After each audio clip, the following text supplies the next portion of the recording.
বাংলাদেশের রাজনীতিতে নতুন করে উত্থিত হল এক উত্তাল অধ্যায়।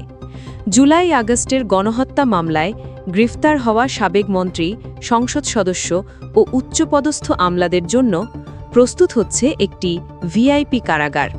কেরানীগঞ্জে নির্মিত কিন্তু বহুদিন জমে থাকা পুরাতন মহিলা কেন্দ্রীয় কারাগার এবার রূপ নিচ্ছে পুরুষ ভিআইপি বন্দীদের রাখার জন্য হাই সিকিউরিটি কেন্দ্র হিসেবে। এই উদ্যোগের মূল লক্ষ্য বর্ধিত নিরাপত্তা ও শান্তিপূর্ণ প্রশাসন, কারণ দেশের পুরুষ কারাগারগুলোতে বন্দির সংখ্যা প্রায় দ্বিগুণ হয়ে গেছে। কারা মহাপরিদর্শক ব্রিগেডিয়ার জেনারেল মোহাম্মদ মোতায়ের হোসেন জানিয়েছেন, বর্তমানে দেশের ৬৮টি কারাগারে আটক রয়েছেন প্রায় ৩০০ জন সাবেক মন্ত্রী, এমপি ও সরকারি কর্মকর্তা। তাদের মধ্যে ডিভিশন প্রাপ্ত প্রায় ১৫০ জনকে রাখা হবে এই বিশেষ বন্দিশালায়। কারাগারটি নতুন করে সাজানো হচ্ছে ২০০ জন ভিআইপি এবং ৫০ জন সাধারণ বন্দির জন্য। এতে থাকবে ১৪০টি সিসিটিভি, বডি ও luggage scanner, short range jammer ও বিশেষ নিরাপত্তা দল।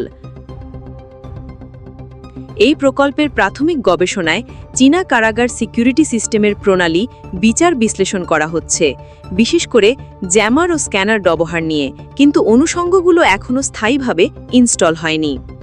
কারা বিভাগ জানিয়েছে, আগামী জুলাই মাসের প্রথম সপ্তাহেই কারাগারটি চালু হবে। জেলার ও জেল সুপার ইতোমধ্যে নিয়োগ পেয়েছেন। বন্দীরা পাবেন সম্পূর্ণ আইনি সুবিধা, তবে থাকবেন বিশেষ নজরদারির আওতায়। দেশের কারাগারগুলোতে বন্দির সংখ্যা বর্তমানে প্রায় ৭০,৬০৫, যেখানে আসল ধারণ ক্ষমতা মাত্র ৪২,৮৭৭। অর্থাৎ সিস্টেমে ভারসাম্য ফেরাতে এই ধরনের বিশেষ ব্যবস্থা জরুরি হয়ে পড়েছে। অনেকে দেখছেন একটি নতুন রাজনৈতিক বার্তা, যেখানে ক্ষমতা আর দায়মুক্তির সময় হয়তো শেষের দিকে। অন্যরা বলছেন এই পদক্ষেপ ন্যায় বিচারের প্রয়োজনীয় প্রতিফলন। তবে এতটুকু নিশ্চিত, কেরানীগঞ্জের এই ভিআইপি কারাগার ঘিরে শুরু হয়েছে নতুন রাজনীতির এক বিতর্কিত আবর্তন।